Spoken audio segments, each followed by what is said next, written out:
Yes, I've reviewed the pack before, and no, this decision wasn't accidental. Raspberry Flavored is a pack I've reviewed before, but like the turbo genius caveman I am, I ended up playing the wrong version. Can you feel that? It's all the perceived semi-professionalism going down the tubes. It has long been requested that I revisit it on the right version, so I put it up for vote in the last Modpack vote, and it won with Reminiscence as a close second. Raspberry Flavored is something I called a vanilla plus Modpack in the last video, but in all honesty, with the current build, it's far more of an alternate universe take on Minecraft. When I first played it, it left a pretty positive impression with me, and I've remembered it and its friendly community since. However, since a lot has changed between the version I played and this one, is it good? Is it bad? Does it commit tax evasion? These questions will be answered in the following segments. Starting with a swift recap on the points that still stand for the previous review, followed by the good, the bad, and my overall thoughts. So sit back, relax, and grab yourself a nice snack. Also, consider hitting the like and subscribe button. Or don't. I mean, you do you. I'm not your mom. Let's get this recap going. Since the last review was made prior to me doing proper pros and cons, this is really to remind you what features and changes were present according to the last review. If you want more of an in-depth discussion on them, I would suggest going back and watching it after this one. Especially since most of the statements I make still stand outside of some complaints I had.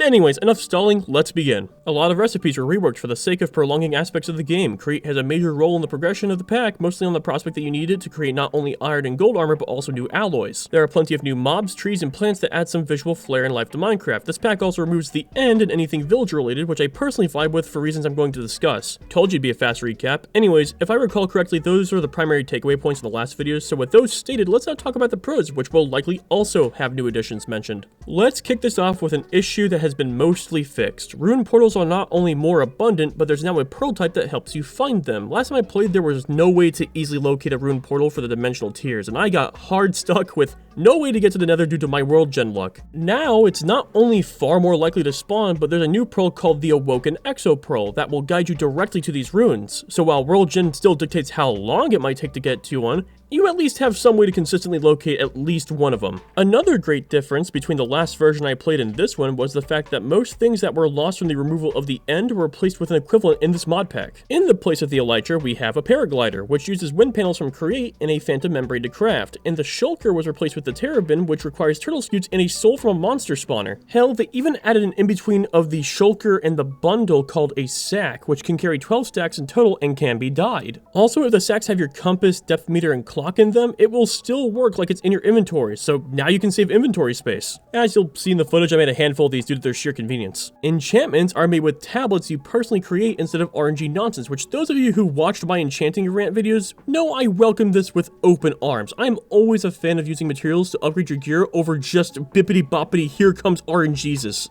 It's good. This does mean the enchanting table got yeeted into space, and good riddance. On top of this, even if you didn't use the tablets, almost every material type for tools, weapons, and armor have distinctly different bonuses, outside of iron and diamond, which don't have bonuses but are just relatively strong materials for the stages of the game you get them. Rose gold still has silk touch, steel resists knockback and also deals more knockback to mobs. Even gold is made useful by having fortune and looting pre-built into it. Truly, there's so much depth and build potential just with what armor and tools innately do, and I'm deeply in love with the progression here. The advancements page, which I failed to mention last time I think, actually serves as a guide on how to progress through the pack, even offering some advice on how to achieve that goal. They guide you on exploration, technology, farming, and even just progressing through your stuff. It's pretty pleasant and it just really feels like nothing was left out. The world gen, by the way? I love it. I don't hate modern Minecraft's world gen, and in fact I like it, but seeing these crazy mountains really reminds me just how much I loved that older world gen, and it made me feel right at home seeing them again. Rain also got some nice touches, where instead of just straight down, it rains at an angle and these little water driplets on the side of blocks, and I'm a sucker for environmental mods. They're often relaxing and good for world feel. And jukeboxes had a sweet change where you can actually put in multiple discs and it will act like a playlist. Why the hell isn't this base game? This is just a good thing. Put it in! It also automatically loops through it so you don't have to deliberately hit a play button every time. And there's also all sorts of unique details and changes that were tweaked specifically for this pack. I mean, for example, you can't kill sheep for wool, you actually have to use shears. Copper tools oxidize as your durability goes down, time doesn't skip straight to morning and instead speeds up the tick speed, so all processes act as if they were going while you were sleeping. If you have lead in your hotbar and you eat food, you get lead poisoning. Yeah! You heard me right, you can get lead poisoning. Also, and this took my breath away, but even the difficulty option saw a facelift. First off, peaceful while still lacking mobs still lets your hunger drain, which is a about damn time Peaceful was treated this way instead of being borderline immortal. Easy, oddly enough, makes hostile mobs capable of spawning, but turns them into neutral mobs, only attacking when provoked. Most of the time anyways. Sometimes they just kind of take the beating and it's kind of funny. It's touches like this that shows that even the most minute details were considered in this pack, and it speaks volumes. And this is my personal favorite change. Even though most of the surface level structures got demolished, we instead got new dungeons underground while we are mining, which I vastly prefer, as spelunking for dungeons just feels so much cooler to me. Cave exploring is the only exploring I like in Minecraft because it feels in line with the game loop, and underground dungeons are just...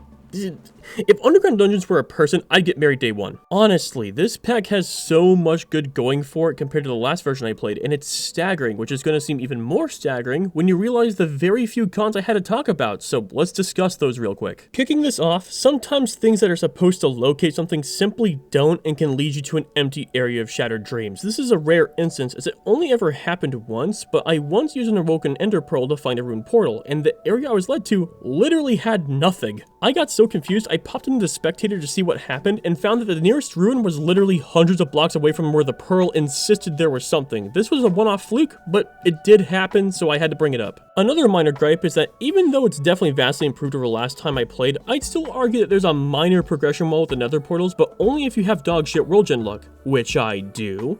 The good news is at least it's consistent this time, where you can use awoken ender pearls to locate the portals, but how long it takes depends on where the nearest portal spawns. That being said, far easier to locate one this time, so I wasn't walled off for terribly long. However, if a ghast blows up your portal, you're screwed until a piglin smiles upon you and throws a dimensional tear bottle back, which I'm personally always against the prospect of banking on RNG being how you get back home, but it's better than nothing, and it'll do for now. The next complaint I have is more based on general design and less personal opinion, but it does feel a little bit weird that you can likely jump to diamond gear before you even make iron. Diamond is objectively still better than iron, and iron requires more of a process to acquire than diamond. For iron, you have to get involved with create and make iron plates. For diamonds, it's exactly how it normally is, but you just have to visit a grindstone, which isn't inherently hard to make. You will ultimately have to make alloys and a press anyways, as diamond isn't even close to the best armor you can get, but it's still a detail that makes me raise an eyebrow a little bit. Maybe diamond can receive some sort of recipe change where it requires just as many, if not more steps than iron, so you aren't skipping a whole tier of equipment as easily. I don't know. Now, while this issue is more of a positive for me personally, and the mod pack does make up for the content loss to some extent, removing the end in villages may be a deal breaker for some. I'm saying this because I distinctly recall a handful of comments in the last video stating that they didn't like having the end removed entirely. Not really for my sake here. However, for my sake, I will say that removing the end got me more involved with the sandbox because I wasn't focusing on beelining it to a final boss. So honestly, I think it's a good change, but you know, not for everyone. I get it. Then there's this issue, which I'd argue is easily its largest flaw in my opinion, even though I might understand why they did this. Hovering over modded items does not tell you which mod it came from, and now I can get why this was done. It was to preserve pack immersion, and it succeeds. The problem is these two details. One, it's hard for me to comment on what mod is doing something cool when I literally can't tell what mod was doing it. I'd have to dive into every mod's page just to find that one mod doing the exact thing I experienced. Secondly, this does mean that to some extent that the credits on the mods have been obscured. The only way you can really find out what mods are in the pack is by digging through the options to find the mods in config menu, which the fact it's hidden this far back is kind of weird. My advice would be to maybe add what mods were added in their creators in the credits. That way you can preserve that immersed feel you currently have while still having an easy to find on menu option to see what mods are in the pack. Outside of these issues though, that's it. It's time for final thoughts now. Raspberry Flavored is truly a masterpiece. Honestly, it's astounding to think a mod pack could hit me this hard with how much of a vibe it is. This pack with its current version has easily solidified itself as my second favorite pack ever, followed by Tekkit Classic, but that's because you can't curb the first pack I ever played. Nostalgia will always win, and I acknowledge that fully. To Raspberry and the contributors of this mod pack, you all have truly knocked it out of the park, and you should be proud. If you haven't played the mod pack yet, give it a shot. Not only is the mod pack free, but getting the gist of its experience doesn't require a massive time commitment. So, play it. For all you know, you'll fall in love with the pack the same way I did. Normally this would be where the video ends, but I do want to talk about another pack and its creator real quick. Bali, creator of Reminiscence, actually sent a message asking people to vote on Raspberry Flavored, stating that their pack was incomplete in comparison, and for that, I have nothing but the utmost respect for him. To go out of your way to redirect interest into another pack that you think genuinely deserved the spotlight is really kind of you, and I was made aware of this gesture by someone in my Discord. and it's for that reason that I've decided I'd be reviewing Reminiscence anyways. That being said, I'm gonna put up a different kind of vote here, since my mind is already made up. What game would you like me to review? We got Schedule 1, Vampire Survivors, and Payday 3, and now you may be wondering why I put two god-tier games up against the dog ass that is Payday 3. That's because of the fact that it would be the first genuine instance on this channel of me being pissed off during a review with a game. So, if you want to see me hit a point of undignified rage, you vote Payday 3. If you have any alternative suggestions for either games or mod packs, I'm all ears, but until then, this has been the Bottom Dweller. Raspberry cheesecake is pretty good.